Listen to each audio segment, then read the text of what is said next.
तो ये स्टैंडिंग और स्टेशनरी वेव की बात हम लोगों ने किया था। कल की क्लास में यहाँ तक सब बात हो चुकी थी। तो ये हमने y1 लिख लिया, y2 लिख लिया, रिजल्टेंट लिखा और x के किस वैल्यू के लिए ये AR 0 होगा। तो AR 0 होगा for AR is equal to 0। तो YR क्या कह दोगे बेटा, बोलो। YR विल बी 0 क्योंकि साइन kx वैल्यू 0। तो जब साइन kx 0 होगा, इसको मल्टीप्लाई करेंगे, साइन kx 0 होगा तो पूरी क्वांटिटी 0 हो जाएगी। अब ये समझो कि क्या है, इसका मतलब क्या है, ध्यान देना हमारी बात को। आज पूरा समझने पे कंसंट्रेट करो। हमने क्या लिया कि एक वेव, देखना ध्यान, एक वेव हम कह रहे हैं, ये कंसीडर कर रहे हैं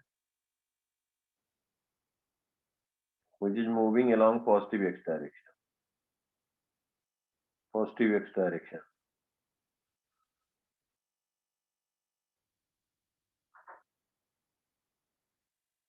और ओमेगा के ए इज हैविंग यूजुअल। दूसरी वेव, ध्यान देना हमारी बात को, दूसरी वेव हम वो कंसीडर कर रहे हैं जो निगेटिव एक्स डायरेक्शन में ट्रेवल कर रही है, निगेटिव एक्स डायरेक्शन में ट्रेवल कर रही है। इन दोनों का सुपर इम्पोज किया जाए। ये मान लो इंस्टेंट हो गया t इज इक्वल टू 0, ने ड्रा करने को दिया था। तो कुछ ने तो बहुत सही किया था, अभिषेक ने किया था, बेसिकली उन्होंने केवल भेजा भी था। t is equal to 0। अब हमारी बात को समझो, यहाँ t इज इक्वल टू 0 पे इसको हम कह रहे हैं फर्स्ट, इसको कह रहे हैं सेकेंड। तो t 0 पे ध्यान से समझो,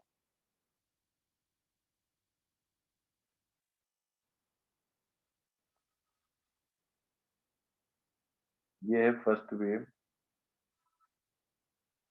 और दूसरी वेव जो है जिसको सुपर इम्पोज कर रहे हैं,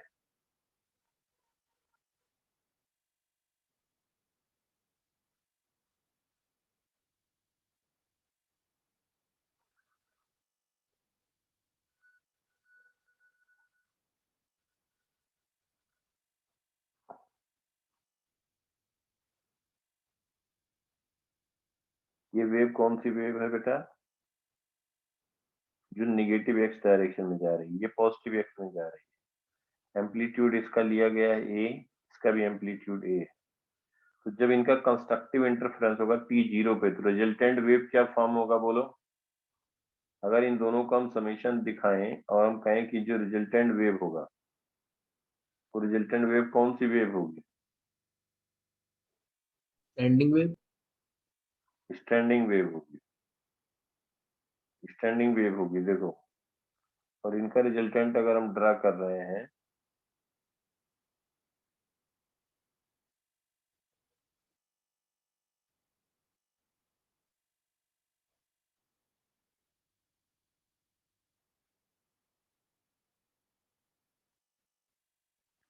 ए मिल करके ये पॉइंट देखो, ये पॉइंट देखो, ये पॉइंट देखो, यहाँ पे ये पॉइंट, ध्यान से समझते चलो। ये पॉइंट 1 है, ये 2 है, ये 3 है, दोनों वेव सुपर इम्पोज हुए। ऐसे तो सीरीज हो सकती है, हम एक कंप्लीट वेव की अभी बात कर रहे हैं। तो ये पॉइंट, इसका डिस्प्लेसमेंट 0 है, 1 डैश, 2 डैश, 3 डैश। 1 डैश का 0 है, 2 डैश का 0 है, 3 डैश का 0 है। तो 1 डैश इसी पॉइंट पे आएंगे, 2 डैश इसी पॉइंट पे आएंगे, 3 डैश इसी पॉइंट पे आएंगे। समझ पा रहे हैं बात को। इनका तो कोई भी एम्पलीट्यूड ये वर्टिकल में डिस्प्लेस ही नहीं होंगे। हाँ, जो पॉइंट, अब देखो इनका रिजल्टेंट जो होगा वो ऐसे हो जाएगा। ये क्यों हो गया,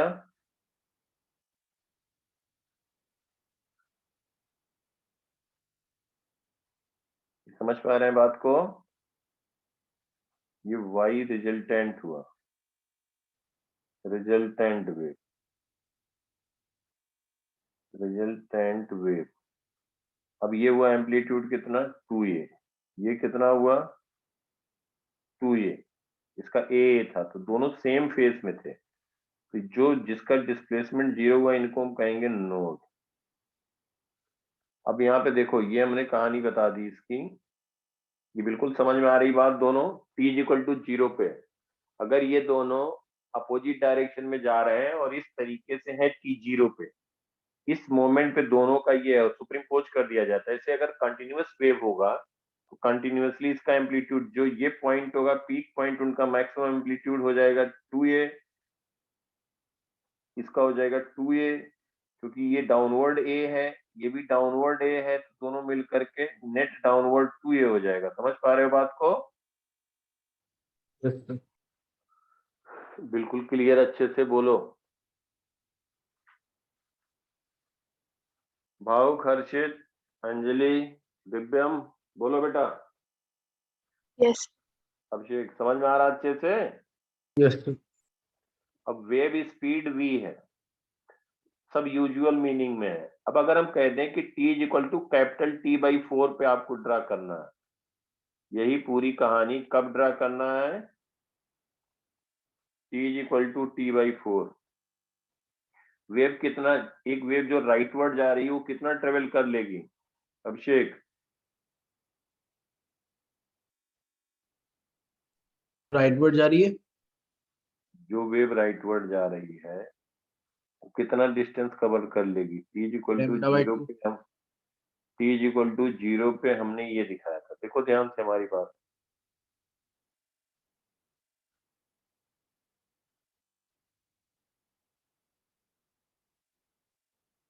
अगर ये कंटिन्यूअस वेव होता तो बेटा ऐसे ही तो ड्रा करते। Yes sir. हमने अभी ध्यान से समझो थ्योरेटिकल पार्ट, सब क्वेश्चन बहुत आसान हो जाएंगे। ये 1 कहा, ये 2 कहा, ये 3 कहा, यही एक पल्स लिया था और वेव किधर ट्रेवल कर रहा था? राइटवर्ड। दूसरा हमने क्या लिया था? दूसरा वेव क्या लिया था?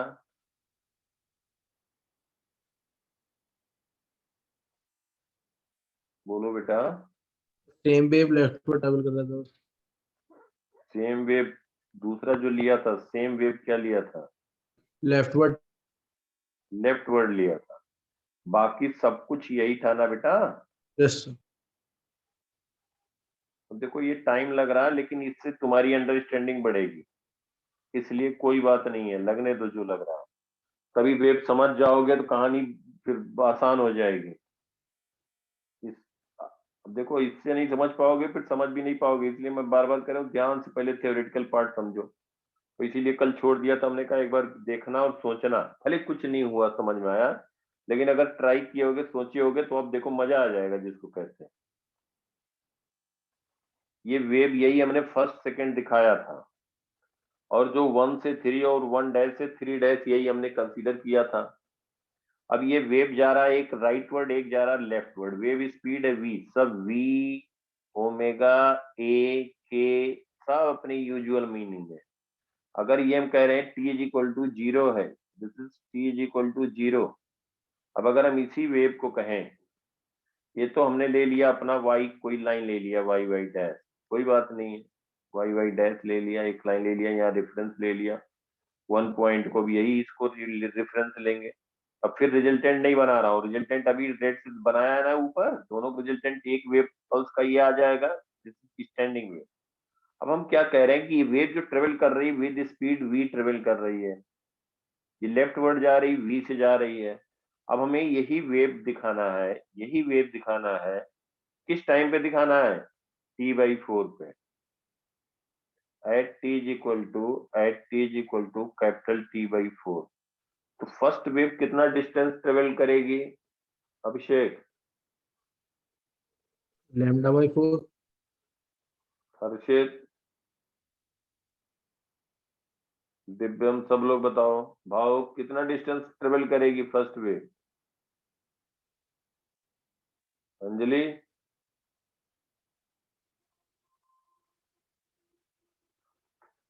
हाँ देखो वेव स्पीड क्या लिखते हैं बेटा? Wave speed distance travelled by wave क्या कहोगे आप? डिस्टेंस ट्रेवल्ड, कोई बात नहीं, देखो इधर, distance travelled by wave in time, कोई बात नहीं, कोई जल्दबाजी नहीं है, T/4। कैपिटल टी क्या है भावुक? बोलो बेटा। Time period. भावुक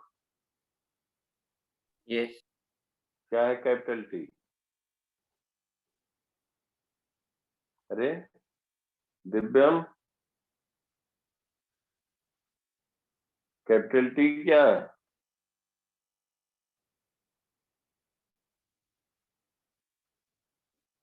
हर्षित, टाइम पीरियड किस चीज का टाइम पीरियड? वेव का वेव का टाइम पीरियड। मतलब टाइम पीरियड, वेव का टाइम पीरियड क्या कहोगे? अगर कोई पूछे कि वेव का टाइम पीरियड कैसे डिफाइन करोगे तो क्या कहोगे?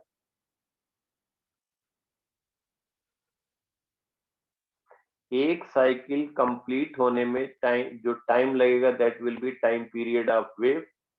Time taken to complete one cycle will be time period of wave. Wave तो टाइम पीरियड ऑफ वेव, यही टाइम पीरियड कहते हैं, टाइम पीरियड ऑफ वेव। कोई बात नहीं है, देखो कोई बात नहीं, ये पॉइंट ऑसिलेट कर रहा है, एक स्ट्रिंग कनेक्टेड है, स्ट्रिंग में ट्रांसवर्स वेव में समझ पाओगे, एक्चुअली इसमें समझ पाओगे अच्छे से, इसलिए हम बार बार ट्रांसवर्स वेव का एग्जांपल देते हैं। ये पॉइंट अगर डाउनवर्ड गया, ध्यान दो, अगर ये अपवर्ड गया, ये पॉइंट ऑसिलेट करा रहे हैं, एसएचएम कर रहा, अपवर्ड गया, फिर मैक्सिमम डिस्टेंस गया, फिर डाउनवर्ड आया, फिर लोअर मैक्सिमम पे गया, फिर ये अपवर्ड गया, मीन पोजीशन पे पहुंच गया। समझ पा रहे हो बेटा? तो क्या होगा, यहाँ पे एक साइकिल जनरेट हो जाएगी, वेव साइकिल। जब ये पॉइंट जो एसएचएम ये टू एंड फ्रो मोशन कर रहा है, बेसिकली यही point two and fro motion कर रहा, तभी तो साइनोसॉइडल वेव जनरेट हुआ। और जो साइनोसॉइडल वेव जनरेट हुआ वो वेव ऐसे जनरेट, एक साइकिल ये कंप्लीट करेगा तो ये जो व्हाइट वाला पार्ट था वही स्ट्रिंग स्ट्रेच फॉर्म में इस शेप में आ गई है। यहां तक बात समझ में आया?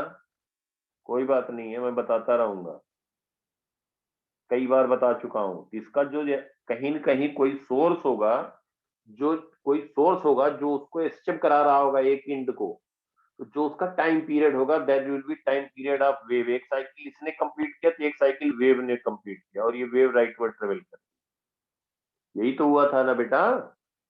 Yes, sir. यही टाइम पीरियड है। तो वेव स्पीड यही टाइम पीरियड है। तो वेव स्पीड, अब डिस्टेंस ट्रेवल्ड क्या लिखते हैं? डिस्टेंस ट्रेवल्ड कहेंगे, डिस्टेंस ट्रेवल्ड बाय वेव। कितना डिस्टेंस ट्रेवल करेगा? क्या लिखोगे? Speed into time. स्पीड क्या लिखते हैं? Wave speed is equal to distance upon time लिखते हो ना बेटा? Yes, sir. Distance upon time लिखते हैं, सब लोग ध्यान दो, डिस्टेंस अपॉन टाइम। तो डिस्टेंस क्या लिखोगे? VT. Speed into time, speed into time. मैं नहीं चाहता कि गड़बड़ हो, समझो बात को। स्पीड वेव की स्पीड किस टाइम में लिखना है? T/4 बताना distance travelled, wave speed.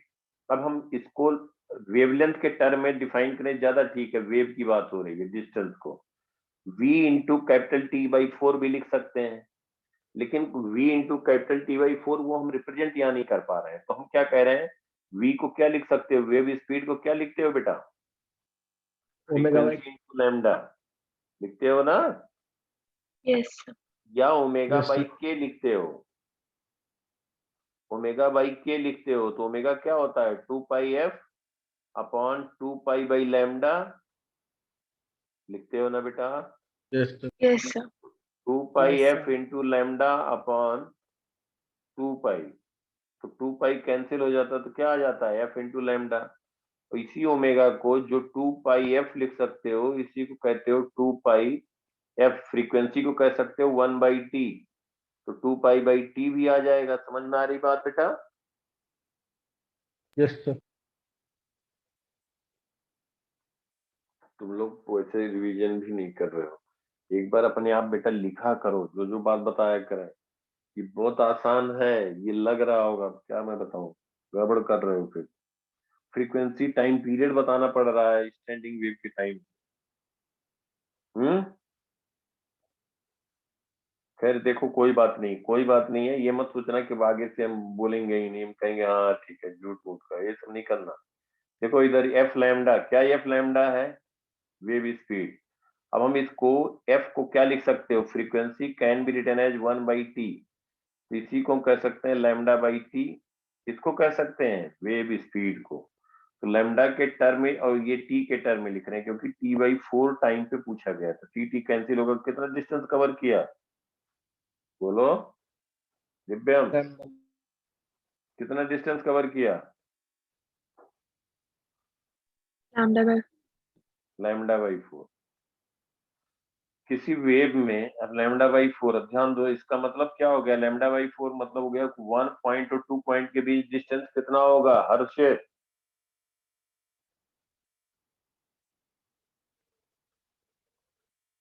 lambda by 2. भाव तुम बताओ, 1 और 2 के बीच डिस्टेंस कितना होगा?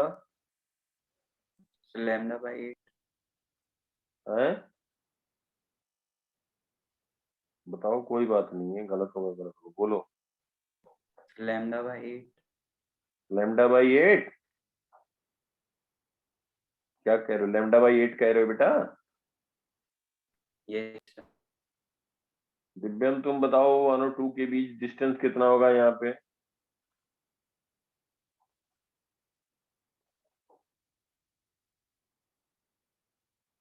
दिव्यम, अंजलि, lambda by 4. 1 और 2 के बीच लैम्डा बाई 4 होगा।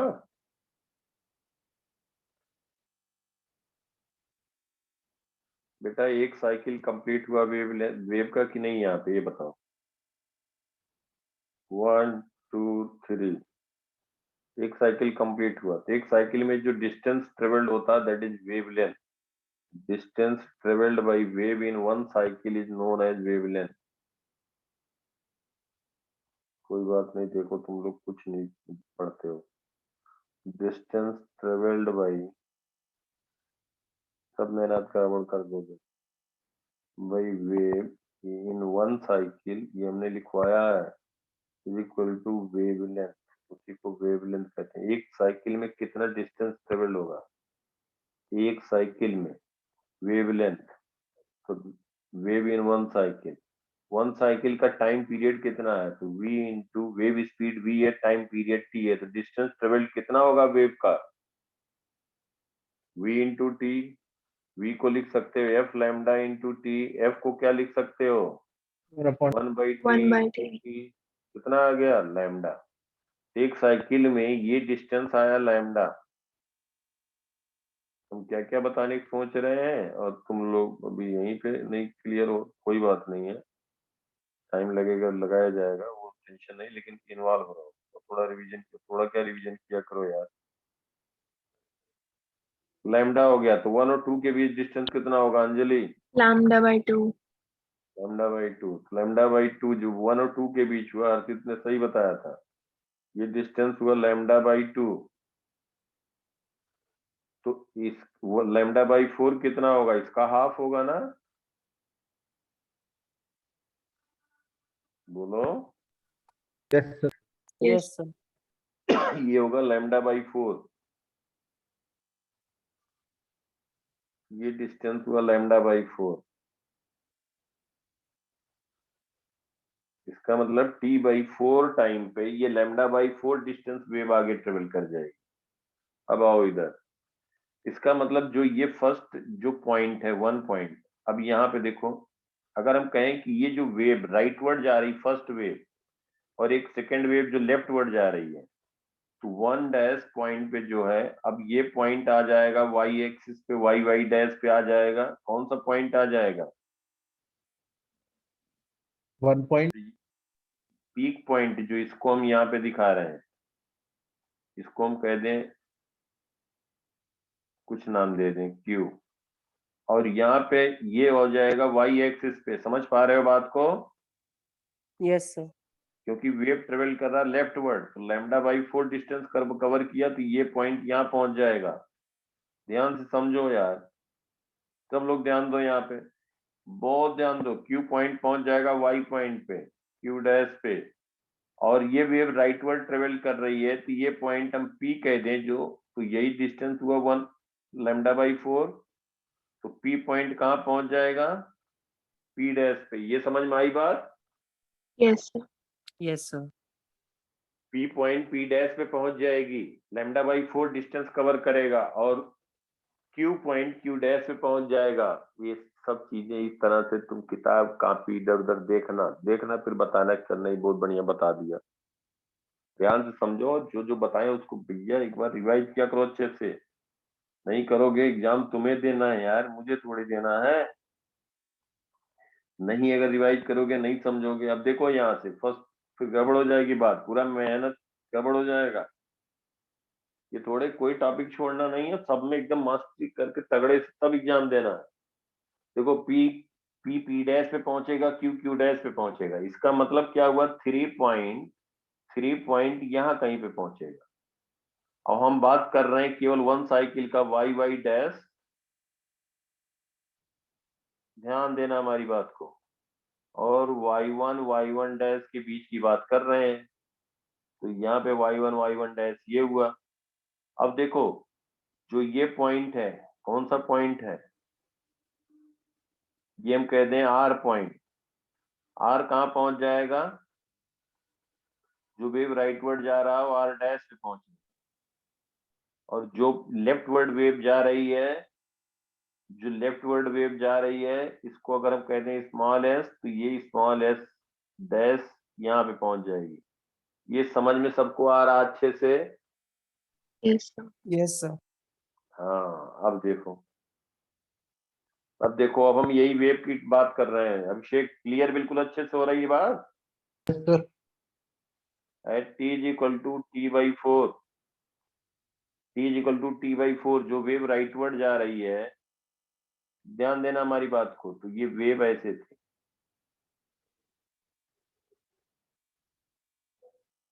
जो राइटवर्ड जा रही थी, हम यहाँ से कंसीडर किए थे। अब ये पॉइंट यहाँ पे आएगा, इसका मतलब जो राइटवर्ड वेव जा रही है उसका एक साइकिल के लिए जो हमारा Y डैश एक्सिस है, Y डैश, वहीं पे बात कर रहे हैं, ध्यान देना। और Y1 डैश के बीच के बात कर रहे हैं। तो ये पॉइंट जो हमने नाम लिया है, इसको नेम इसका किया, P डैश पे पहुंचा, P डैश पे पहुंचा। तो ये पॉइंट P है, ये P डैश पे पहुंचा। इसका मतलब यहां से ही स्टार्ट होगी बात।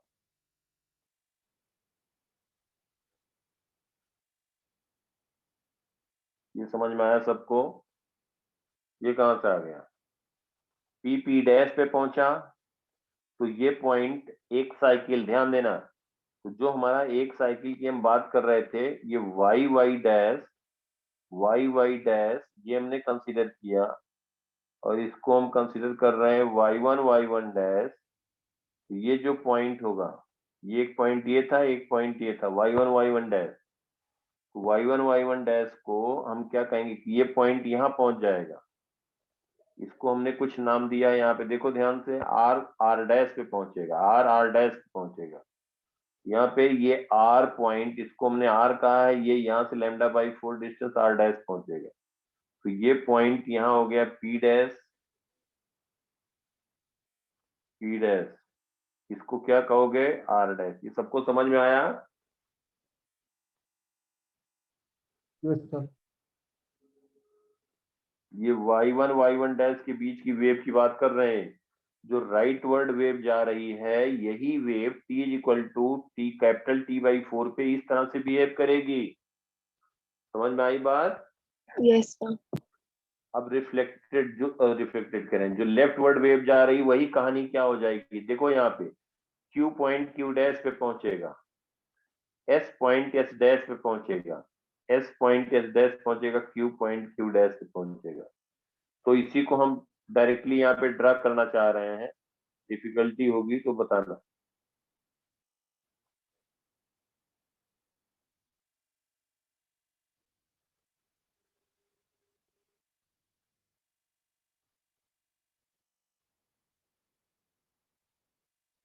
फिर से देख लो, गड़बड़ मत करना। हाँ हाँ कर दो, फिर बाद में गड़बड़ करो। देखो Q पॉइंट Q डैश पे पहुंचेगा, S पॉइंट S डैश पे पहुंचेगा। ये lambda by basically wave lambda by 4 से शिफ्ट कर गई लेफ्टवर्ड इन कैपिटल T/4 में, कैपिटल T/4 में। तो ये वेव हो जाएगा, यहाँ पे ध्यान देना, इस पॉइंट से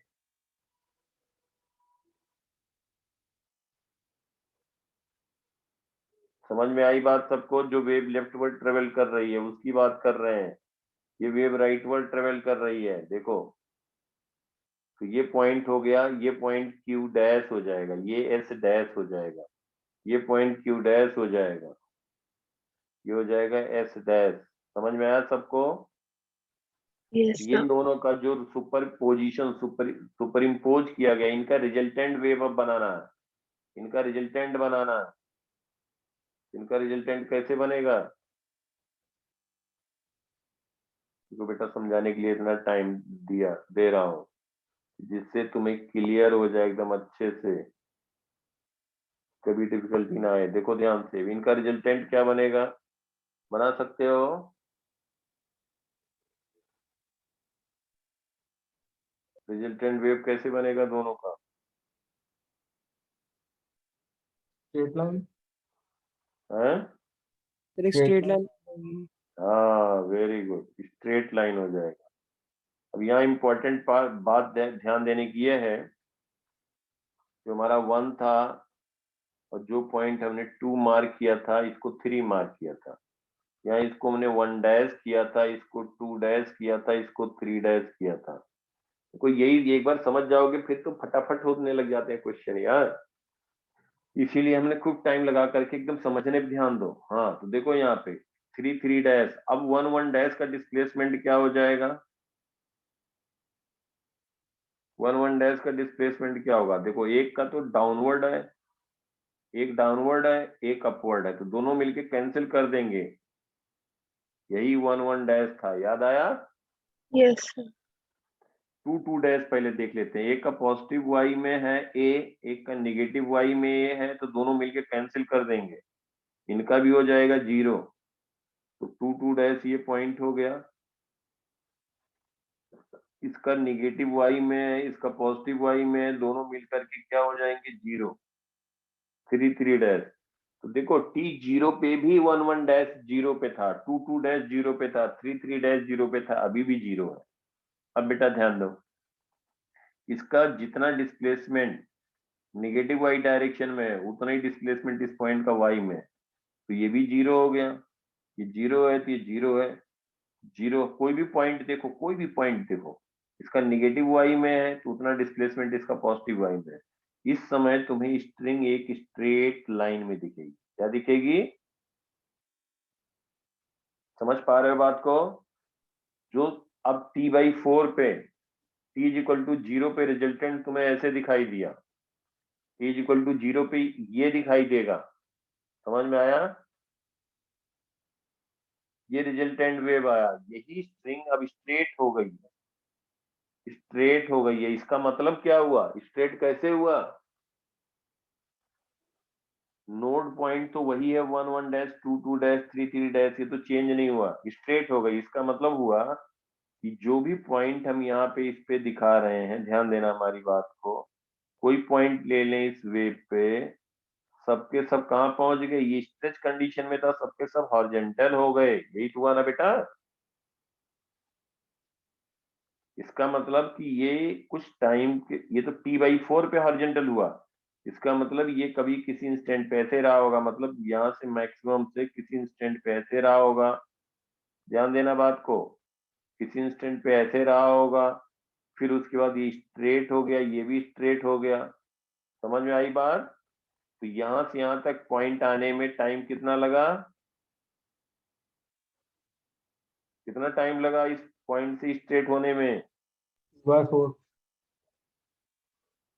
दिव्यम, सर T/4। T/4 पे बात कर रहे हैं ना बेटा, उसी टाइम तो टाइम ये लगा। अब इसका मतलब क्या हुआ? ध्यान देना, इस ये जो था यहाँ पे पहले, जो हम यहाँ पे बनाए थे इनका रिजल्टेंट, इसको यहाँ से एक बार कॉपी कर लिया, ये रिजल्टेंट बनाया था T0 पे, यही साइड में तुम्हें फिर से हम समझा रहे हैं। देखो ध्यान से, T0 पे क्या था, T0 पे था कि एक वेव ट्रेवल कर रही है पॉजिटिव एक्स डायरेक्शन में और दूसरी वेव ट्रेवल कर रही है नेगेटिव एक्स डायरेक्शन में। दोनों को सुपर इम्पोज किया गया, तो जो रिजल्टेंट वेव आया, रिजल्टेंट जो इन दोनों के बीच में आया वो हमने दिखा दिया यहाँ पे। समझ गए बात? ये रिजल्टेंट हो गया। अब क्या हुआ, ये रिजल्टेंट स्ट्रेट हो गया, रिजल्टेंट T/4 पे हुआ। अब अगर हम कहें नेक्स्ट, अब टाइम नहीं लगेगा, ध्यान देना जरा। अब जो वेव ट्रेवल कर रही है T/2 टाइम पे कितना और डिस्टेंस, नेक्स्ट T/4 में कितना डिस्टेंस कवर कर लेगा ये वेव, नेक्स्ट T/4 में कितना डिस्टेंस कवर कर लेगा, λ/4 और कवर कर लेगा। बोलो बेटा। Yes, sir. Yes, sir. Next T/4 time जो होगा, ये तो सिचुएशन ये हुआ, नेक्स्ट T/4 टाइम जो हुआ तो λ/4 डिस्टेंस और कवर कर लेगा। अब एक वेव जो राइटवर्ड जा रही है उसकी हम कहानी पहले यहाँ पे देखो ध्यान से। नहीं है यार, थोड़ा समझो बस ध्यान से। देखो क्या हुआ,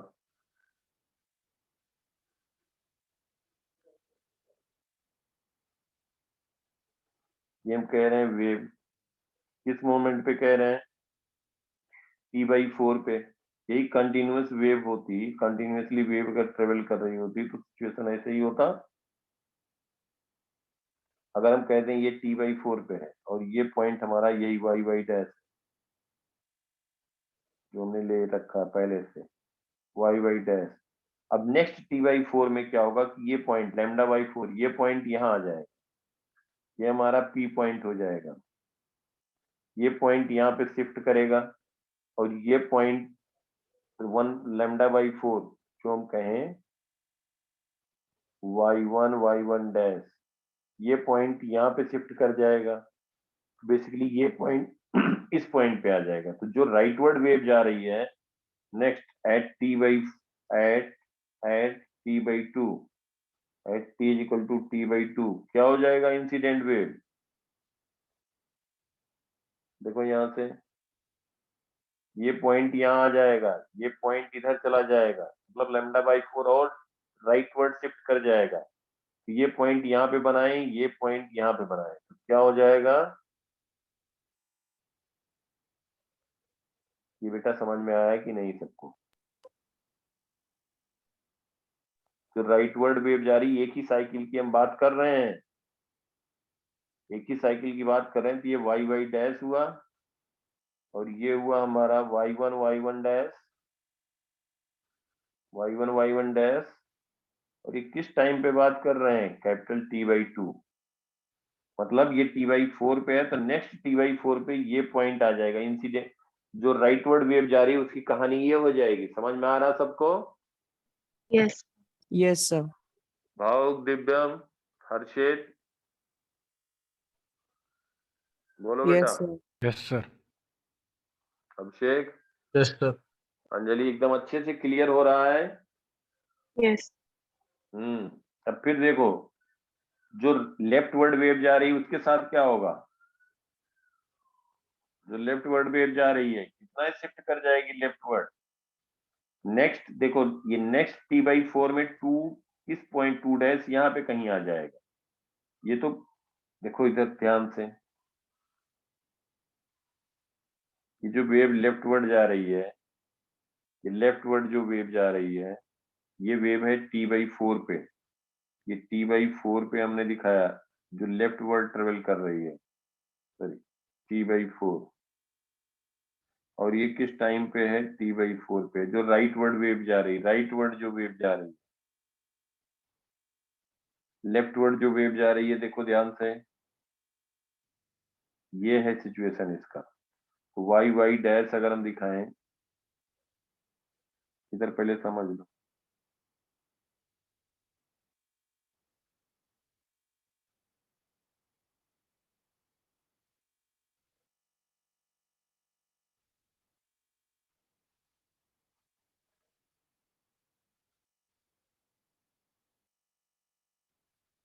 ये कौन सी वेव है जो लेफ्टवर्ड जा रही है? ठीक है बेटा, Yes, sir. अभी कितना डिस्टेंस और कवर कर लेगी leftward? Lambda by 4. Lambda by 4. हाँ, लैम्डा बाई 4, बिल्कुल सही।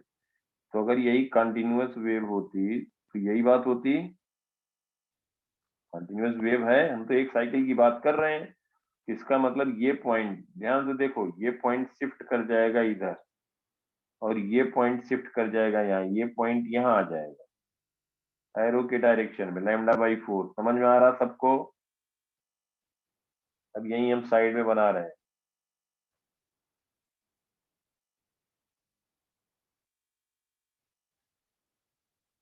इसको वाई डैश कहें, इसको वाई वन डैश कहें, प्लस देखो बेटा,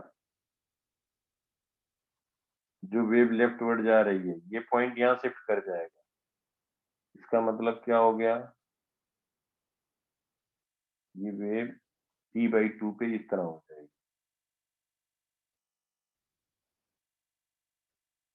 ये समझ में आया सबको? कौन सी वेव जो लेफ्टवर्ड जा रही है, जो लेफ्टवर्ड ट्रेवल कर रही है, ये हम y1 डैश के बीच बात कर रहे हैं।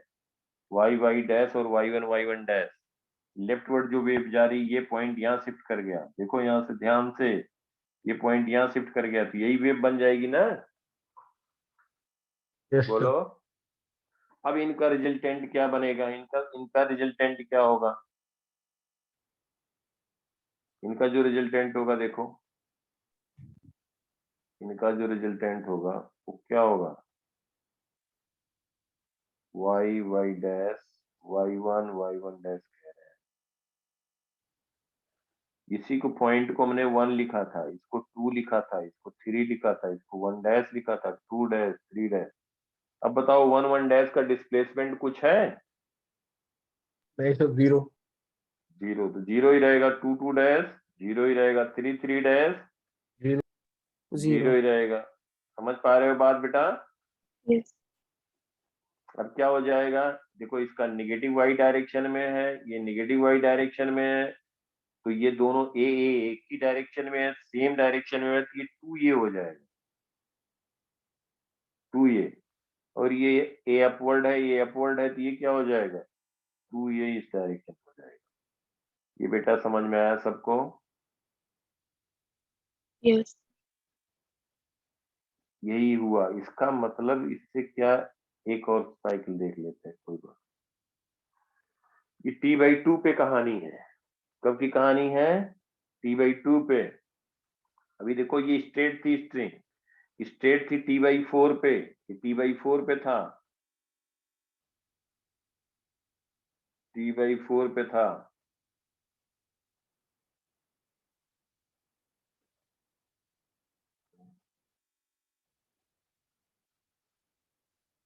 ये बेटा T/4 पे था।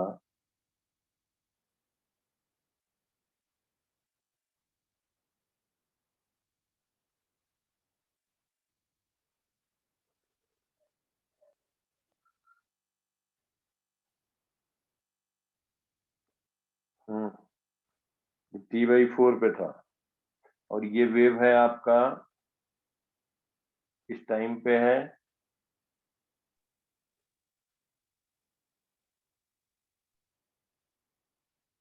ये T/4 पे है,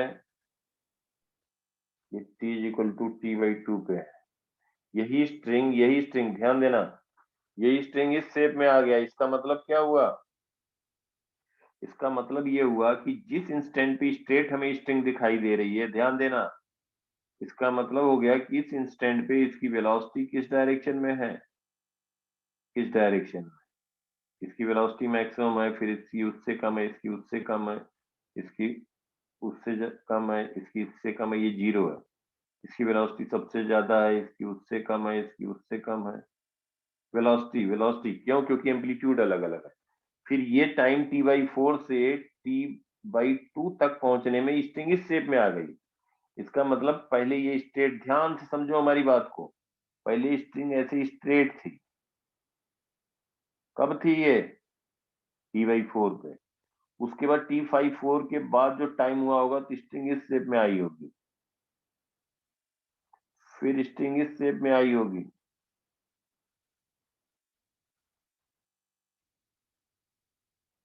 फिर स्ट्रिंग इस शेप में आई होगी, फिर ये आ गई T/2 टाइम जब आया तो ये स्ट्रिंग इस शेप में आ गई।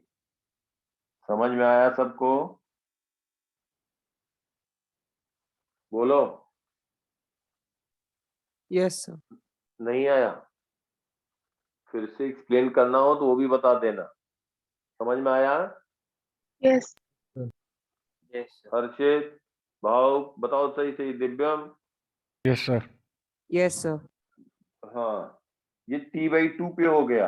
अब देखो, अब हम ऐसे तुम ड्रा कर सकते हो, T is equal to 3T/, इतना टाइम लगा दिया इसी में, 3T/4 पे, 3T/4 पे अब बता सकते हो क्या होगा रिजल्टेंट? ये तो y रिजल्टेंट हमने लिख दिया, YR Straight stand line. For resultant wave है। Straight line. हाँ, स्ट्रेट लाइन हो जाएगा और ये डायरेक्टली बना सकते हो। अब ये बार बार नहीं करने की जरूरत है, ये एक सिचुएशन हो गया, ये पॉइंट यहाँ पहुंच जाएगा। बेसिकली अगर कंटिन्यूअस वेव होता तो ये पॉइंट देखो ध्यान से, और ये कंटिन्यूअस होता,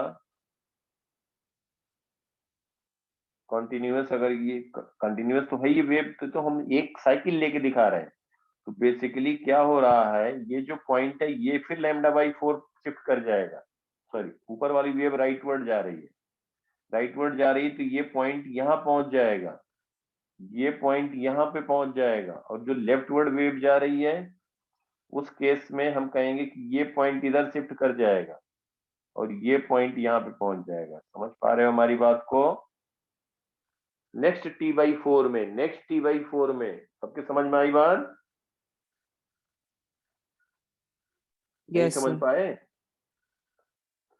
नेक्स्ट T/4 पे अगर हम कहें ये हमारा इंसिडेंट है, ये राइटवर्ड जा रही है, तो यही पॉइंट जो राइटवर्ड वेव जा रही है वो पॉइंट इधर शिफ्ट कर जाएगा, मतलब 1 यहाँ कहीं आएगा, ये पीक यहाँ पे आ जाएगा और ये पीक यहाँ पे पहुंच जाएगा। तो राइटवर्ड वाले पहले ड्रा करते हैं, 3T/4 पे हम ड्रा कर रहे हैं, देखो ध्यान से, 3T/4 पे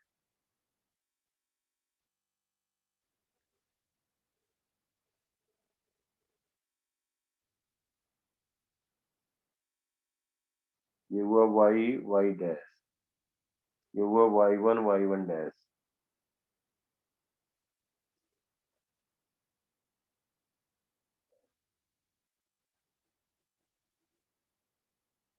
समझ गए बात? ये वेव जो राइटवर्ड जा रही है उसकी कहानी हुई, जो राइटवर्ड वेव जा रही है, और जो लेफ्टवर्ड जा रही है उसकी कहानी क्या हो जाएगी? देखो, जो लेफ्टवर्ड जा रही थी ये पॉइंट यहाँ पे आ जाएगा, ये पॉइंट यहाँ पे आ जाएगा। समझ पा रहे हो बात को? ये पॉइंट यहाँ पे आ जाएगा, वही चीज फिर से रिपीट करने के बजाय अब डायरेक्टली लिख सकते हो, यहाँ से ऐसे होगा, जो वेव लेफ्टवर्ड जा रही है। अभी फिर देखो, ये पॉइंट हमारा 1 था, ये पॉइंट 2 था, ये पॉइंट 3 था, ये 1 डैश था, ये 2 डैश था, ये 3 डैश था। अभी भी 1 2 1 डैश, 2 2 डैश, 3 डैश क्या रहेंगे? वही रहेंगे। डिस्प्लेसमेंट 0 है, देखो 1.23, 1 डैश, 2 डैश, 3 डैश, इनका दोनों का ये निगेटिव वाई डायरेक्शन में, ये पॉजिटिव वाई में, तो नेट 0 हो गया। ये पॉजिटिव वाई में है, निगेटिव वाई में नेट 0 हो गया, ये पॉजिटिव वाई में, निगेटिव वाई में 0 हो गया। ये यहाँ पे जो भी पॉजिटिव जितना मैग्नीट्यूड उतना ही निगेटिव है, तो बेसिकली रिजल्टेंट जो हमारा बनेगा फिर से वो क्या हो जाएगा रिजल्टेंट? बोलो। Straight line. स्ट्रेट लाइन हो जाएगा, इसको हम कहेंगे 1 1 dash, this is 2 2 dash, this is 3 3 dash. ये T/2 पे था, T/2 पे था। अब फिर क्या हो रहा है, इसका मतलब हो गया कि जब यहाँ पहुंचा तो इस एक्सट्रीम के बाद फिर वापस ही जाने लगा, वापस जाने लगा, और ये फिर यही रिपीट करेगा अपना पोजीशन। मतलब इसके T/2 पे सिचुएशन ये थी, ध्यान देना। फिर ये हुआ, t/2 जैसे टाइम बढ़ता जा रहा, 3t/4 पे जब टेंड करा था ऐसे हुआ, फिर उसके बाद स्ट्रेट हो गया। इसका मतलब हो गया कि इसका ये पॉइंट का एम्पलीट्यूड ज्यादा था। अभी इस मोमेंट पे t = 3t/4 पे इसकी वेलोसिटी सबसे ज्यादा है, इसकी वेलोसिटी उसके बाद, इसकी वेलोसिटी उसके बाद, ये 0 है। इसकी वेलोसिटी किस मोमेंट पे दिखा रहे हैं, इसकी वेलोसिटी सबसे ज्यादा इधर होगी, फिर उससे कम होगी, फिर उससे कम होगी, और इसकी हो जाएगी 0। और फिर जब t हम कहें कैपिटल T या हम कहें t = 0, वही पहली वाली कंडीशन आ जाएगी ना बेटा। इसके बाद अब क्या होगा, रिजल्टेंट अगर हम y डैश कहें, y1 डैश कहें, तो रिजल्टेंट हमारा है, एम्पलीट्यूड 2a होगा और पॉजिटिव x पहले वो पॉजिटिव y की तरफ जाएगा फिर नेगेटिव y। हाँ वही पहले वाला कंडीशन हो गया इनिशियली जो था, तो यही रिपीट कर रहा है। इसका मतलब एक पॉइंट, एक बात ये निकल के आया, जिनका डिस्प्लेसमेंट 0 था उनका ये नोड कहा गया। This is for standing. इसका मतलब ये हुआ, ओवरऑल इतना टाइम लगाया गया, इसको डिस्कस करने में 1 घंटा लगता है, लेकिन बस अंडरस्टैंडिंग के लिए। अब हमारी बात समझो ध्यान से। फिर उसके बाद ये इसके बीच में ऐसे आएगा, फिर इसके बीच में ऐसे आएगा, फिर ये स्ट्रेट होगा, फिर स्ट्रेट होगा, उसके बाद इधर जाएगा, फिर ये इधर जाएगी, फिर इसका मैक्सिमम इधर होगा, फिर ये मैक्सिमम इधर जाएगा। जो नोड पॉइंट है इन्हीं के बीच में ऑसिलेशन हो रहा है बेसिकली। तो इसको हम कहेंगे कि वेव, ये वेव ट्रेवल नहीं कर रहा, केवल ऑसिलेट कर रहा पर्टिकुलर पॉइंट के बीच में। ये स्ट्रिंग अब ऑसिलेट करने लग गई, तो नोड पॉइंट फिक्स हो गए। इनका जो डिस्प्लेसमेंट होगा वाई डायरेक्शन में किसी भी मोमेंट पे क्या रहेगा, at all time it will be 0। जी, यहाँ एन पॉइंट पे अगर हम एन पॉइंट पे एक नेल लगा दें, नेल कर दें, लगा दें, फिक्स कर दें नेल से स्ट्रिंग पे, तब भी कोई फर्क नहीं होने वाला, क्योंकि it is not moving in any direction. ये किसी डायरेक्शन में ट्रेवल नहीं कर रही है, ये पॉइंट फिक्स हो गया, उसी के बीच वो वाइब्रेट कर रही है। हाँ बोलो बेटा। जो बात कहानी बताया, तो इसीलिए इसको नाम दिया गया स्टैंडिंग और स्टेशनरी वेव। स्टैंडिंग और स्टेशनरी वेव, तो ये बेसिकली अब ट्रेवल नहीं करी, जबकि क्या था कि एक वेव जो था वो राइट वर्ड ट्रेवल कर रहा था, प्रोग्रेसिव प्लेन प्रोग्रेसिव या ट्रेवलिंग वेव, ये राइट वर्ड ट्रेवल कर रहा था। हमने क्या किया, एक वेव ट्रेवल कर रहा था, वेलोसिटी v है, एम्पलीट्यूड a है, एंगुलर फ्रीक्वेंसी ओमेगा है, वेव नंबर k है। दूसरी वेव हमने क्या ली थी, कि t = 0 मोमेंट पे था, t = 0 मोमेंट पे इनके बीच फेज डिफरेंस 0 लिया। यही बस हमने लिया, इनिशियल फेज डिफरेंस 0 लिया। यहाँ पे हम कह रहे हैं दूसरी वेव थी जो ट्रेवल कर रही थी किधर, नेगेटिव एक्स में ट्रेवल कर रही थी t0 पे। बोलो।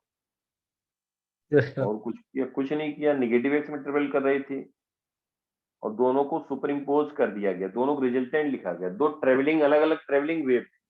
अब क्या हो गया कि जिनका डिस्प्लेसमेंट 0 था, देखो वो फिक्स हो गए, उनका 0 ही रहा। फिर अब ये पॉइंट हो गए नोड, इनको हमने कह दिया नोड, ये मूव ही नहीं कर रहे हैं, ये हो गया नोड, इसी को हमने कह दिया नोड। अब इन्हीं के बीच में ये ऑसिलेट करने लग गए बेसिकली, मतलब ये डिफरेंट टाइम पे, ये डिफरेंट टाइम पे सिचुएशन होगा।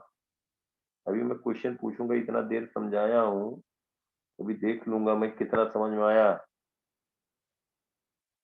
ऐसा तो नहीं कि हम बोलते जा रहे हैं तुम हाँ हाँ ठीक है ठीक है। तो ये क्या बनाया हमने, ये बताओ कि जो हमने यहाँ पे ग्रीन से दिखाया है, जो ग्रीन से दिखाया है, ये बेसिकली ये हम क्या कह रहे हैं कि एक वेव थी, इसको अलग ही बनाना ठीक, एक लेफ्ट वर्ड वेव जा रही है, एक राइट वर्ड जा रही है। इन्हीं का जब रिजल्टेंट हमने बनाया तो हमारा स्टैंडिंग वेव बना। यहाँ तक बात सबको क्लियर? कुछ डाउट किसी को? नहीं डाउट। अब जो रिजल्टेंट वेव बना हमारा, रिजल्टेंट वेव,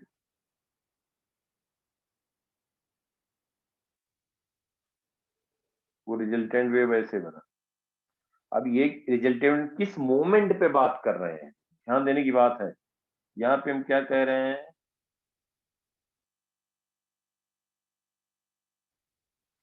किस मोमेंट की बात कर रहे हैं, उसके अकॉर्डिंग लिखेंगे ना बेटा। बोलो। yes, yes sir. तो ये हमारा रिजल्टेंट हो गया। ये 2 ये किस मोमेंट पे बात हो रही, t0 पे। अब बताओ t is equal to capital T/4 पे क्या होगा, कैपिटल T/4 पे यही पूरा ये पॉइंट तो जो रेड से दिखाया ये क्या रहेगा, अब ये हो गया हमेशा के लिए नोड हो गया, इनका डिस्प्लेसमेंट किसी भी टाइम पे 0 ही रहेगा। t is equal to T/4 पे अगर हम दिखाएं तो जो व्हाइट स्ट्रिंग है, व्हाइट स्ट्रिंग ध्यान दो, व्हाइट स्ट्रिंग वही ये हो जाएगा रेड शेप में, यही स्ट्रेट हो जाएगी। सबके समझ में आ रही है बात। Yes. यस। नेक्स्ट T/2 अगर हम कहें ये हो जाएगा T/4 टाइम पे, और यही बात हम कहते हैं T/2 पे, तो यही हो जाएगा नेगेटिव वाली, ये हो जाएगा मैक्सिमम।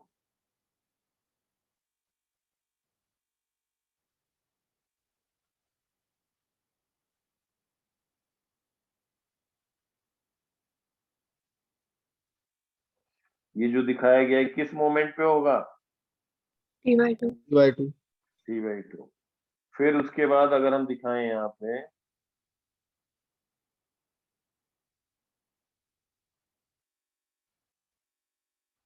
देखो ध्यान से फिर अगर हम यहाँ पे येलो से दिखा रहे हैं, इस ये स्ट्रिंग का शेप फिर ऐसे होगा, किस मोमेंट पे होगा, येलो से जो दिखा रहे हैं स्ट्रिंग स्ट्रेट लाइन में होगी। 3T/4. हाँ 3T/4, और जो ये दिखाया ये T/2 पे हुआ। उसके बाद फिर जब हम कहें कि T is equal to capital T, तो वही इनिशियल वाला रिपीट हो जाएगा। समझ पा रहे हो बेटा? यस फिर सर। वही इनिशियल वाला रिपीट हो जाएगा, फिर यही इनिशियल वाला रिपीट हो जाएगा।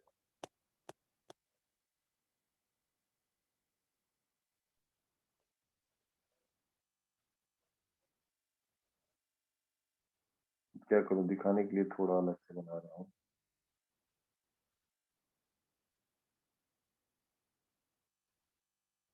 ये जो दिखाया तो हमारे समझ स्टैंडिंग वेव समझ गए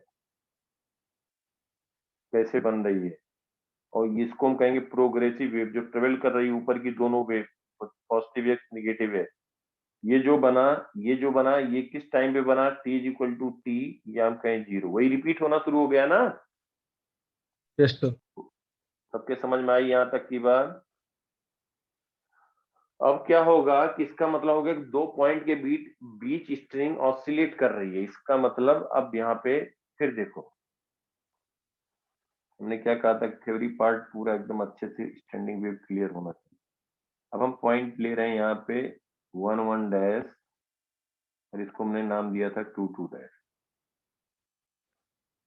1 1 डैश 2 2 डैश, थोड़ा समझाने के लिए बड़ा सा देता है।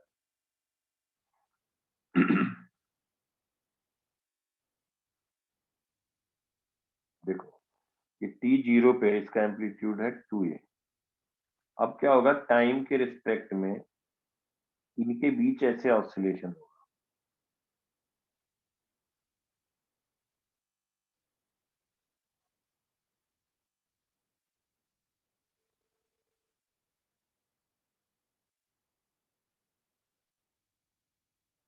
ये भी 2a होगा। अब एक बात देखो, स्ट्रिंग पहले कैसे थी बेटा, ग्रीन जो है, जब तक वेव नहीं था। समझ पा रहे हो बात को, स्ट्रेट लाइन था। अब इसमें वेव प्रोड्यूस हुआ था, इसका मतलब जो स्ट्रिंग है रिजल्टेंट, यही स्ट्रिंग की शेप ये हो रही है।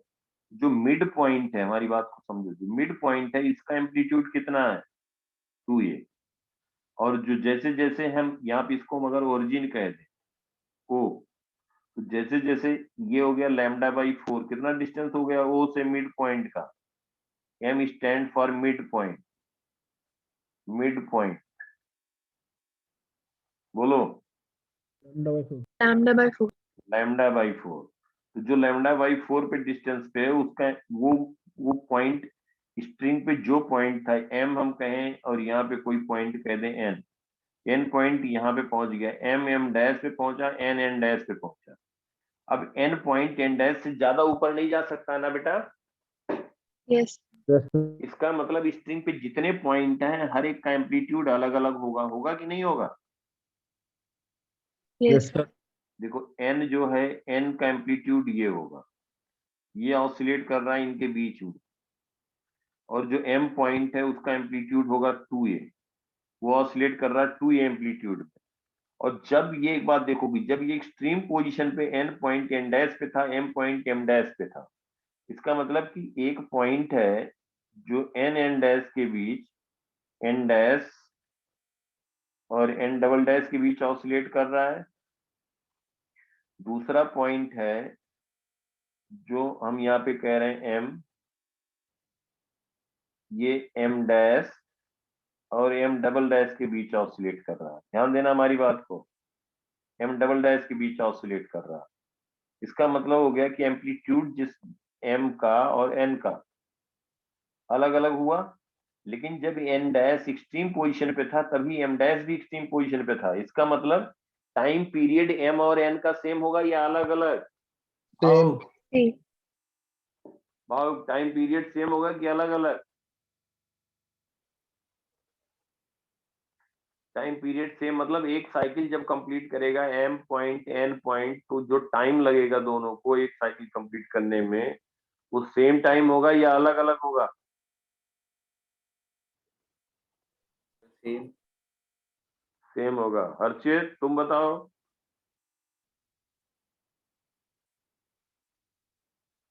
हर्षित, दिव्यम, Sir, can you please repeat the question? m point, जो m पॉइंट है, m पॉइंट जब एक साइकिल कंप्लीट करेगा अपना, ये ऑसिलेट कर रहा है वर्टिकल डायरेक्शन में, राइट? Yes, sir. और n point is also oscillating in vertical direction. तो question is this one, time period of point m and point n, will it be remain same? Yes, sir. हाँ बिल्कुल सही। Anjali, Yes, sir. समझ में आ रहा है बेटा? Yes, sir. तो m m n n point का सबका टाइम पीरियड सेम है, लेकिन एम्पलीट्यूड दोनों का सेम है या अलग अलग है? Different. है। Different. डिफरेंट है। इसका मतलब जब दोनों एसएचएम कर रहे हैं और मीन पोजीशन पे, जब टाइम पीरियड सेम हो गया, सिंस टाइम पीरियड, अब ध्यान से सुनते जाओ एक एक point, time period of m and n are same. इसका मतलब हो गया कि omega can be written as 2 pi f या 2 पाई बाई t लिख सकते हैं। टाइम पीरियड सेम है तो ओमेगा क्या हो गया? Angular frequency will remain same. हमने 2 पॉइंट ले लिया, will remain same. Is it clear to all of you? Yes, Yes. sir. Yes, sir. हाँ, ये हो गया omega. Omega will remain same. amplitude are different, since amplitudes are different,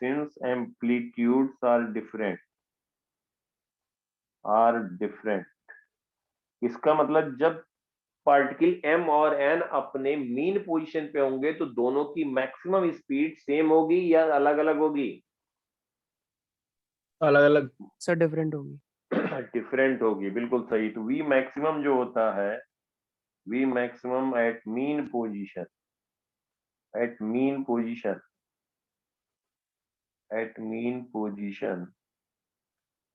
the maximum at mean position will be equal to omega into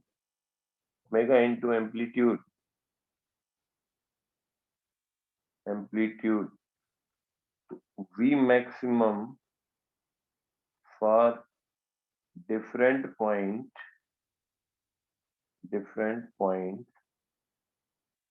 will be different। ये point ध्यान रखना। हाँ, तो इनका इंपॉर्टेंट आंसर क्या है ये तो क्लियर ही है, लेकिन ये याद रखना, ये मैं इसे मार्क कर देता। तो ये इनका डिफरेंट होगा। इसका मतलब हो गया कि हर एक का एम्पलीट्यूड अलग अलग, तो हर एक का v मैक्सिमम मीन पोजीशन पे अलग अलग होगा। इसीलिए इसको हम दिखा सकते हैं, जब दिखाएंगे इनके बीच का 2 2 डैश और ये 1 1 डैश का है, मान लो अपवर्ड जा रहा तो इसकी वेलोसिटी ज्यादा दिखाएंगे, इस पॉइंट की और कम दिखाएंगे, इसकी और कम दिखाएंगे, इसकी कम दिखाएंगे, इसकी और कम दिखाएंगे, और इसको जीरो कर देंगे, इसको कह देंगे नोड। जिसका जिसकी वेलोसिटी जीरो रहेगी उसको हमेशा किसी भी टाइम पे उसको हम कहेंगे नोड, और इसको कहेंगे एंटी नोड। क्लियर है? Yes sir. अब अगर हम कहें कि लैम्डा बाई 8 पे एम्पलीट्यूड कितना होगा, लैम्डा बाई 8 डिस्टेंस पे एम्पलीट्यूड कितना होगा, वेव का लैम्डा बाई 8 पे एम्पलीट्यूड कितना होगा? ये हम कहें लैम्डा बाई 4 तो ये हुआ बेटा, लैम्डा बाई 8 पे व्हाट इज द एम्पलीट्यूड, कैसे लिखोगे? Sir √2a। Find amplitude at x is equal to lambda by 8। तो बेटा एम्पलीट्यूड क्या आया था हमारा? 2a sin 2a kx। sin kx, very good, बिल्कुल सही। तो 2a sin k is 2 pi by lambda into lambda by 8, तो ये हो गया sin pi by 4, 2a into 1 by √2, तो √2 ये आया। समझ में आई बात? Yes. Yes sir. मैक्सिमम कब होगा x के किस वैल्यू के लिए AR मैक्सिमम होगा? अंजलि, AR मैक्सिमम कब होगा? x की क्या वैल्यू हो? सर λ/2। λ/4। Lambda by 4। ये बेटा यहाँ से यहाँ तक लैम्डा बाई 2 हो गया ना, लैम्डा बाई 2 पे तो जीरो हो जाएगा ना बेटा, Yes. Yes lambda sir. By 4 पे मैक्सिमम होगा। देखो मैक्सिमम कितना होगा? 2a। हाँ देखो 2a sin kx 2 pi by lambda into lambda by 4, देखो लैम्डा लैम्डा कैंसिल हुआ, 2 2 कैंसिल हुआ, कितना हुआ? sin pi by 2। ये मैक्सिमम कितना आ गया? AR maximum 2A. 2a sin pi by 2, तो 2a आ गया कि नहीं आ गया बेटा? Yes. Sir. यही 3 लैम्डा बाई 4 लिखते तो -2a आता, इसका मतलब अलग अलग ऑसिलेट करेगा। समझ में आई बात? अब अगर कोई आपसे पूछे कि स्टैंडिंग वेव है, ये स्टैंडिंग वेव है जो ऑसिलेट कर रहा है,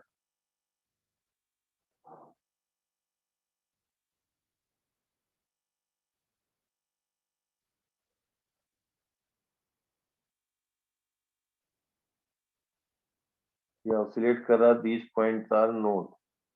किसी इंस्टेंट पे हमने ये दिखा दिया स्टैंडिंग वेव, स्टैंडिंग वेव दिखा दिया, इसका मतलब हो गया कि किसी टाइम पे ये स्ट्रेट भी होंगी, किसी टाइम पे नेगेटिव एक्स डायरेक्शन में भी होंगी।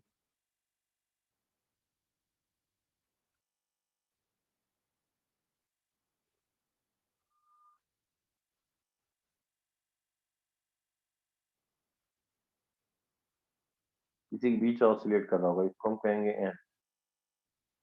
एन, इनका हमेशा डिस्प्लेसमेंट जीरो रहे, और इसको कहेंगे anti node. This point is anti node, AN AN AN। अब कितने लूप बन रहे हैं देखो, 1 2 3 4 5 6, 6 लूप हैं। 6 लूप्स में कितने नोड होंगे? 7। हाँ, number of node will be equal to number of loop plus 1। कभी कभी ये सब भी मेन सोर्स में पूछ लेते हैं। नंबर ऑफ एंटी नोड कितने होंगे? 6. 6। Number of anti node will be equal to number of loops। जितने लूप हुए उतने नंबर ऑफ एंटी नोड होंगे। अब यहाँ पे हम पूछ रहे हैं बेटा, ये पॉइंट एक है 1, और एक पॉइंट यहाँ पे है 2। भाई किसी इंस्टेंट पे या तो व्हाइट से वेव रिप्रेजेंट होगी, या तो रेड से होगी, या तो ग्रीन से होगी। समझ पा रहे हो हमारी बात को? Yes sir. भाई इनके बीच का तो कोई पोजीशन होगा, या तो यस ग्रीन से सर। रिप्रेजेंट होगी। भाई ऐसे ऑसिलेट करेंगे इन्हीं के बीच में। अब ये तो बात पूरा क्लियर ही हो गया ना स्टैंडिंग वेव का। Yes. अब Yes, अब sir. देखो एक पॉइंट 1 है, 2 है और एक पॉइंट है 3। What is the phase difference between 1 and 3? सब लोग अपने मन में सोच के रखो, जिसका नाम ले वो बताएगा पहले। Harshit, what is phase difference between 1 and 3? भावुक,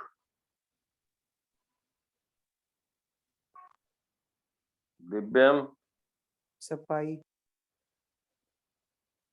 अंजलि,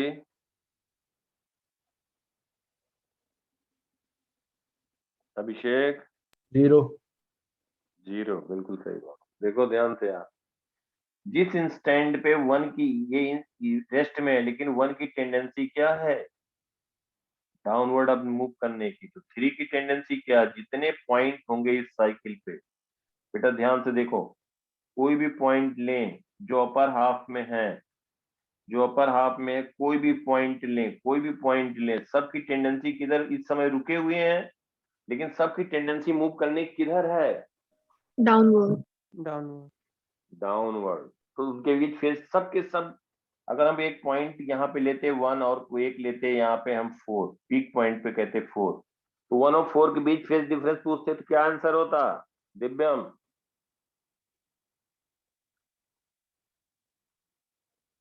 भावुक, Sir, pi by 8. भावुक, अंजलि, ये 0. सब क्वेश्चन है। 0, ये सब क्वेश्चन है कि बेटा इसका एम्पलीट्यूड अलग है, 1 पॉइंट का एम्पलीट्यूड अलग है, कोई बात नहीं है, अलग है तो अलग रहने दो। 1 पॉइंट यहाँ पे और 4 पॉइंट यहाँ कहीं पे, 4 पॉइंट, लेकिन दोनों रेस्ट में है इस मोमेंट पे। 1 पॉइंट अब मूव करेगा, किसी टाइम की बात करें, अब मूव करेगा तो इसकी टेंडेंसी मूव करने की डाउनवर्ड है, इसकी टेंडेंसी मूव करने की डाउनवर्ड है, दोनों ऑसिलेट कर रहे हैं अपने मीन पोजीशन से। और टाइम पीरियड अभी देखा, टाइम पीरियड सेम है, दोनों सेम फेस में एक्सट्रीम एंड से टुवर्ड्स मीन पोजीशन की हालात में है जाने के लिए, है कि नहीं? Yes. ये सब Yes, क्वेश्चन sir. है मेंस के। 1 और 3 जो समझाने में टाइम इसलिए लगाया कि मैथमेटिकल कैलकुलेशन से बताते, या अब डायरेक्ट बताना शुरू कर दो। जो इधर हम 1-1.5 घंटा लगाए हैं इसी समझाने में, इससे 10-15 क्वेश्चन बनेंगे। अब तुम्हें मैथमेटिकली वैल्यू रख करके नहीं कुछ करना है, डायरेक्ट समझ के बता दोगे खाली यार। अब पूछे 1 और 3 में कितना फेज डिफरेंस है, क्या आंसर होगा? भाव बोलो बेटा। 0. 0, वेरी गुड। 1 और 2 के बीच कितना फेज डिफरेंस होगा दिव्यम? Sir, pi. पाई, बिल्कुल सही बात है। यहाँ पे कोई पॉइंट ले लें हम, यहाँ पे ले लें 4, 5। 1 और 5 के बीच कितना फेज डिफरेंस होगा अंजलि? I. पाई। 2 और 5 के बीच कितना फेज डिफरेंस होगा? 0. बिल्कुल सही, वेरी गुड। सब समझ गए बेटा सब लोग एकदम अच्छे से? Yes, sir. Sir. तो कोई भी, जो अगर ये अपर हाफ में कोई भी पॉइंट लिया गया और लोअर हाफ का पॉइंट स्टैंडिंग वेव में लिया गया, उनके बीच फेज डिफरेंस 180 डिग्री होगा। जैसे हम 2 कहें, 1 पॉइंट और 2 कहें, तो 2 अपने एक्सट्रीम एंड पे लोएस्ट पोजीशन पे है 2, और 1 अपने मीन पोजीशन से अपर एक्सट्रीम पे है। कोई बात नहीं, एम्पलीट्यूड तो अलग अलग है ही है, तभी तो स्पीड अलग अलग है। अब टेंडेंसी क्या है? 1 मूव कर रहा है टुवर्ड्स मीन पोजीशन, और लोअर मैक्सिमम से अप मीन पोजीशन की तरफ सेकंड जा रहा है, तो दोनों के बीच 180 डिग्री फेज डिफरेंस हुआ। जो दोनों जब मीन पोजीशन पे पहुंचेंगे, दोनों जब मीन पोजीशन पहुंचेंगे, तो एक डाउनवर्ड जा रहा होगा, एक अपवर्ड जा रहा होगा। बेटा दोनों की वेलोसिटी मैक्सिमम होगी। अब मैक्सिमम इसका 2 मीटर पर सेकंड हो सकता है, इसका 3 मीटर पर सेकंड हो सकता है, लेकिन अपोजिट डायरेक्शन में है ना बेटा। Yes, sir. तो फेज डिफरेंस होगा कितना? Pi. 180। हाँ, कोई भी पॉइंट लें, अपर हाफ में जितने पॉइंट होंगे सबका फेज डिफरेंस 0 होगा। 1 और 2 के बीच लें तो पाई होगा, 1, 5 के बीच लें तो पाई होगा, 2, 5 के बीच लें तो 0 होगा। क्लियर बिल्कुल? Yes, sir. Yes, sir.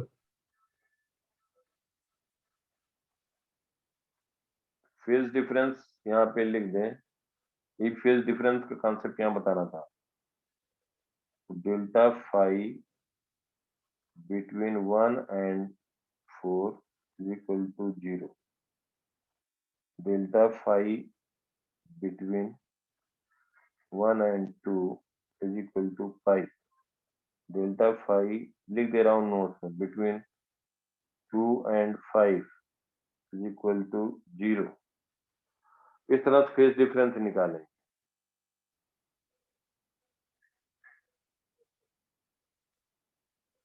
अब देखो, एक ट्रेवलिंग वेव है,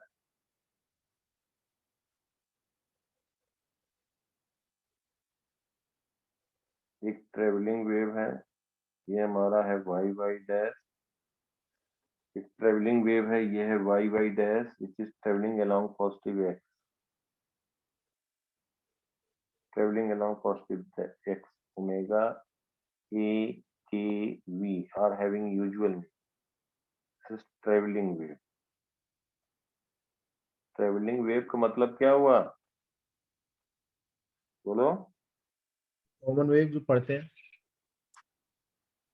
वही जो वेव हम बात प्लेन प्रोग्रेसिव पे उसी कहते हैं। और प्लेन प्रोग्रेसिव मतलब जो आगे प्रोग्रेस कर रहा है, प्लेन प्रोग्रेसिव। एक ये वेव है और दूसरा वेव दिखा रहे हैं स्टैंडिंग वेव, दूसरा स्टैंडिंग वेव दिखा रहा है।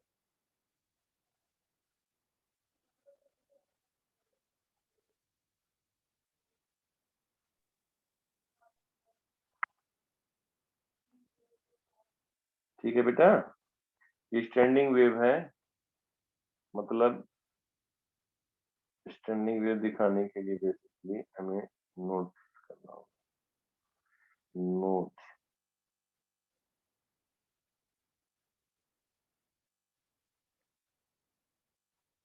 कुछ टाइम के बाद ये तो आईजीटी शिफ्ट कर जाएगा। देखो ध्यान से, अगर ये प्लेन प्रोग्रेसिव वेव है तो कुछ टाइम के बाद जो रेड से दिखा रहे हैं ये वेव आईजीटी शिफ्ट कर जाएगा right word.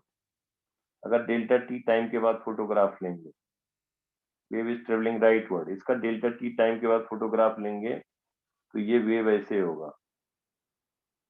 After delta T time, basically ये इसके बीच ऑसिलेट कर रहा होगा। तो यहाँ पे कहा गया कि एक पॉइंट है, यहाँ पे एक पॉइंट है 1 और एक है 2। This is figure 1, this is figure 2। if phase difference between delta phi between 1 and 2, delta phi 1 is phase difference between 1 and 2 from figure 1, ऐसे दे दिया जाए और यहाँ पे 1 डैश और इसको हम कह दें 1 डैश और इसको हम कह दें 2 dash. Delta phi 2 is phase difference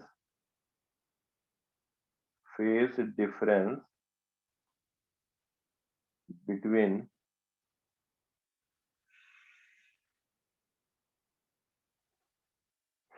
ऐसे करो बेटा,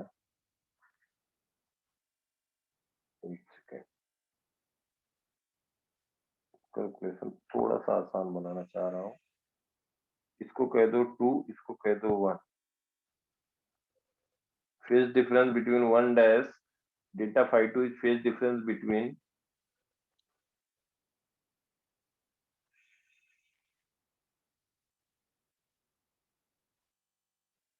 between 1 dash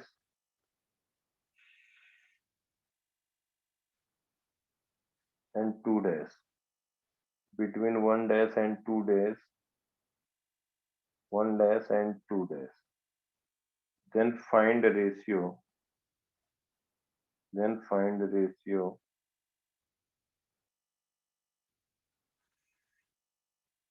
ratio delta phi 1 upon delta phi 2, ये वैल्यू बताना। 1 आएगा, बोलो बेटा। हैं? 1 आएगा।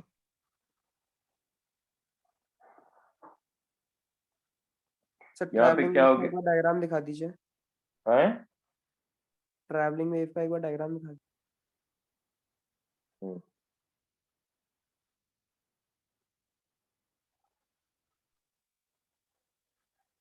सर हाफ आएगा।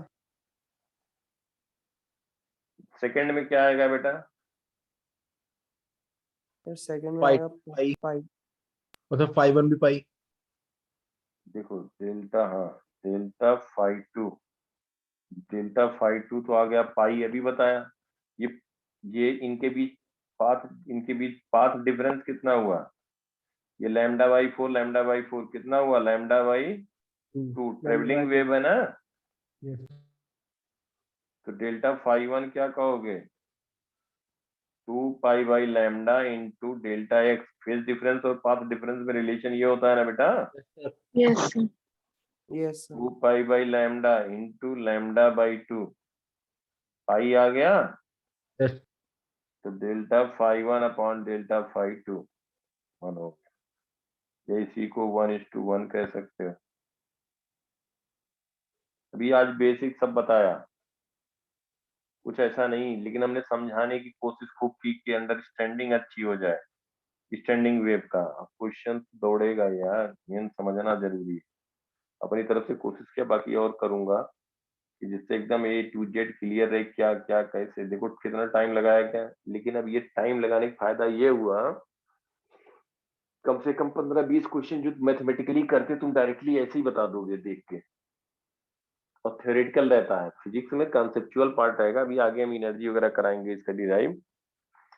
तो क्या होता है कि वो ऐसा वैल्यू नहीं पूछेंगे किसकी एनर्जी लिखो, किस पॉइंट की ज्यादा होगी, किसकी कम होगी, किस कहाँ पे एनर्जी मैक्सिमम होगी।